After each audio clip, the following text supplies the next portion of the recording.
someone ordered a package. They were ordering what they thought was a golf bag.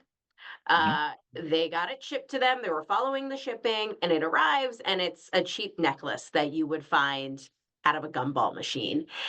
Mhm. And when I was searching for it, like it didn't seem like there is a common name for what this type of scam is called. So if you could kind of touch on, does the scam have a name, and is it becoming more common? Well, so I could use some a few more details from you. So, the how did the person find this website to begin with? Sorry, I'm looking over here on my other screen. Golfland Pro, Golflandpro.com. yeah. So she doesn't exactly remember. Essentially, her and her husband, they were looking for golf bags for their stepson. It was like Uh-huh. right between Black Friday and Christmas. Mhm. And so what I'm assuming happened is they were putting all these Google searches in, the algorithm, something popped up, whether it be a Facebook ad, whether it be a Google ad, something led them to this website. They did not physically find it in a search. This Mhm. website is obviously a scam. The Right. address that they have listed is not a real address. There is no phone number. They do have one of those boxes where you can like leave a comment. Anytime you Mhm. try to do that, it says there's an error. So you can't do any of that. Right. When she did order the product, she got an email from someone saying like your order has been shipped. And so that email, if you search it in Scam Watcher, it comes up with so many different results of this person has created so many different like niche websites, and Right. is doing the same thing, sending people these necklaces.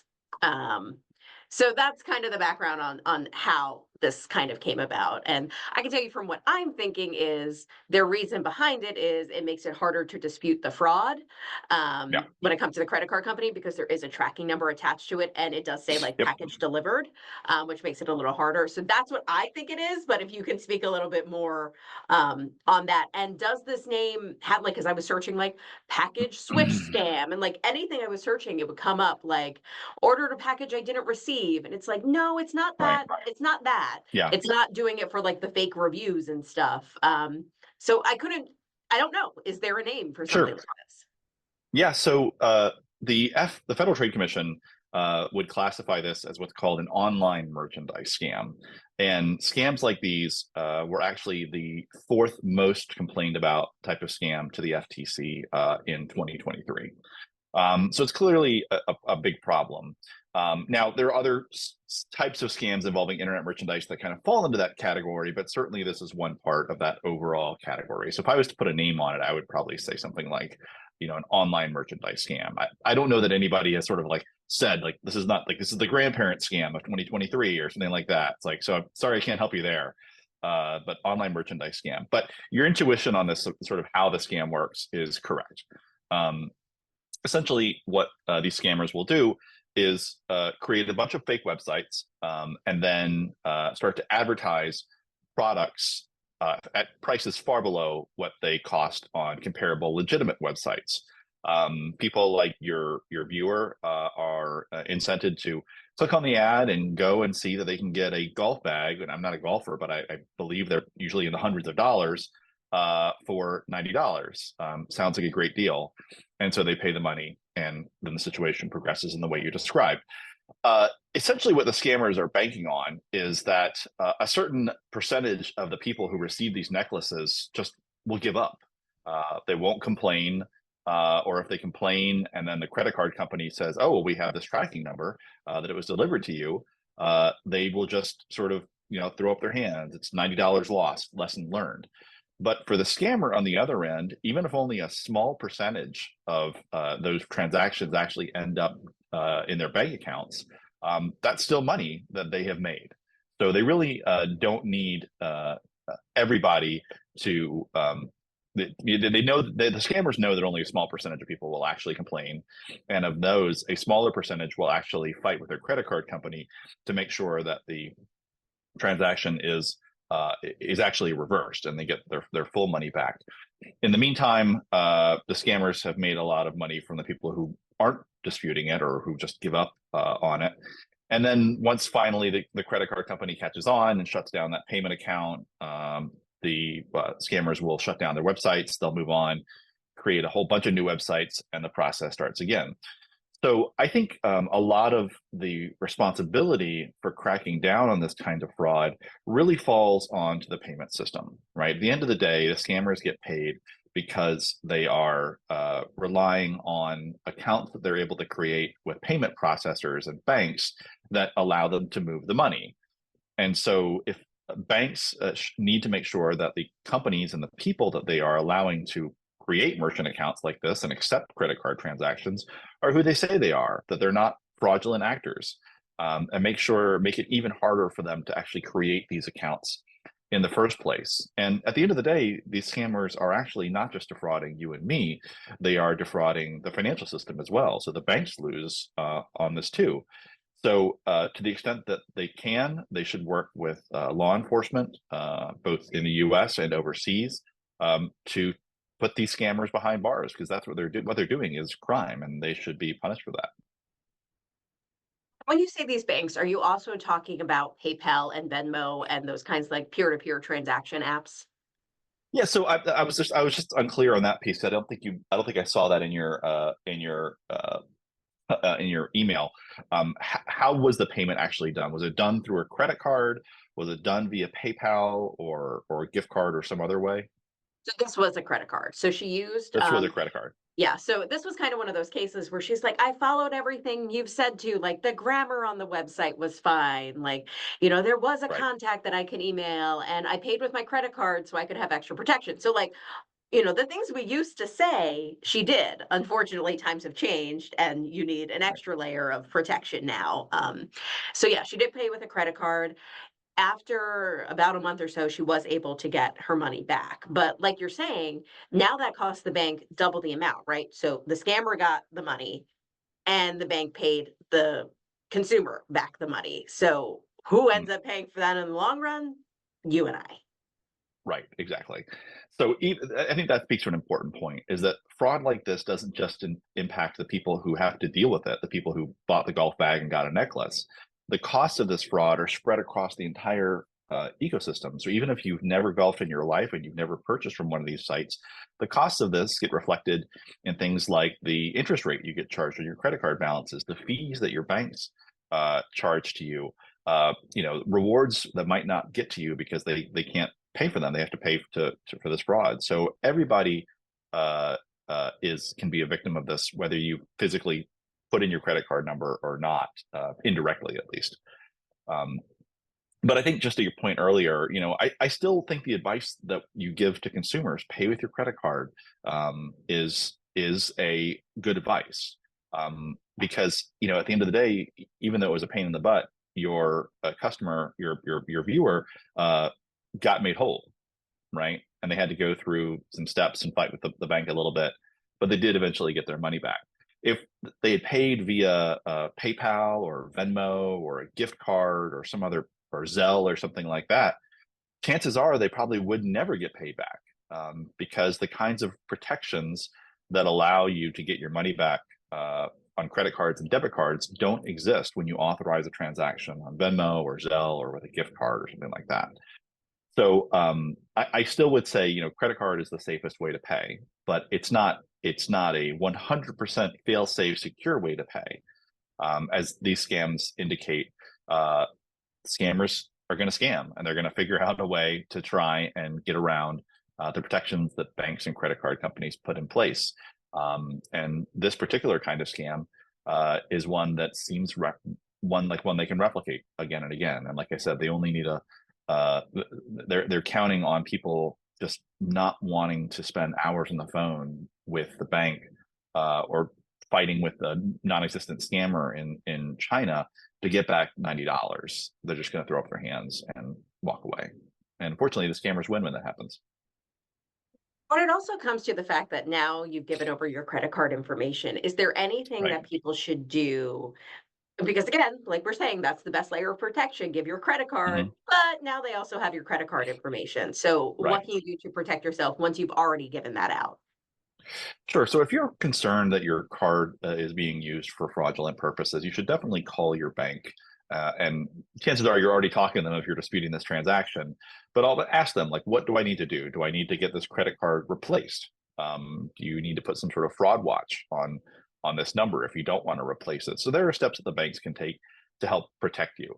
Now, in an age where we use our credit cards for practically everything, for multiple subscriptions to Netflix and Amazon Prime and all the others, relinking your new card to all those accounts is an inconvenience. But certainly, if the bank can, if the person that you've given your credit card information to then turns around and starts using that information for lots of other unauthorized purchases, the bank may take this out of your hand. They may say, no, we're cutting it off. We're giving you a new card, and then you're in the same place.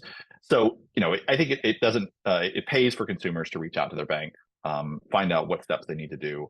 The banks are usually eager to protect themselves because ultimately they are the ones who bear a lot of the cost for this fraud.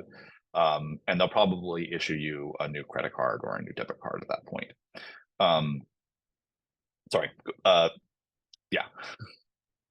I guess kind of my last question here is, and you kind of Yeah, touched absolutely. on it, is the fact that, this doesn't affect everyone. I'm a consumer reporter here. I talk to people all the time who fall victim to scams. And even this woman specifically, when I talked to her, she said, and so many people say, I feel stupid. And Mm. I think that that has to shift, from people saying I feel stupid to falling for something. These scams are super sophisticated now.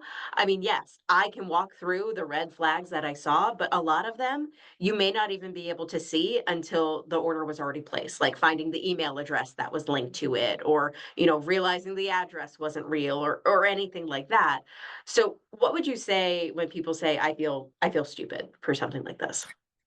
Yeah, I'm so glad you bring that up because that is a big problem that we are trying to put a focus on. Unfortunately, in our country, the crime of fraud has a lot of social stigma attached to it. We use words like sort of, how could you fall for that? You were tricked into doing this. How could you be so stupid? Like, can't believe you're not smart enough not to recognize this. And that really puts the culpability on the victim as opposed to on the criminal. We don't tell people whose homes get burglarized or get carjacked or some sort of other violent crime. Well, you should have been smarter about it. Should have saw the warning signs. Um, you know, because we recognize that these are criminals who are doing this to people, and the same thing happens with fraud.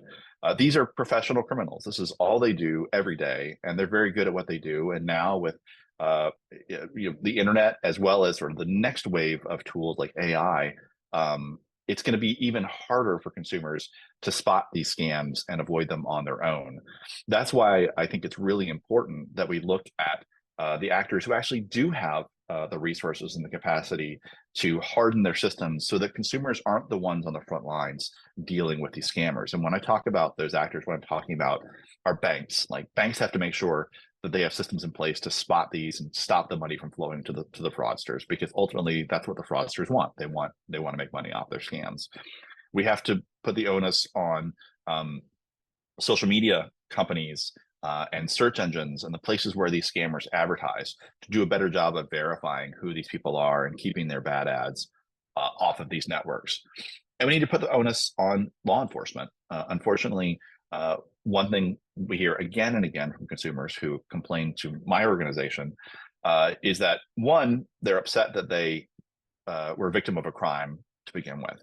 But two, they're often just as upset and potentially even more upset that when they do complain about this to a law enforcement agency, whether it's their local police department or a state attorney general, they're often given the runaround, or they're brushed off, or the police refuse to take a report on this.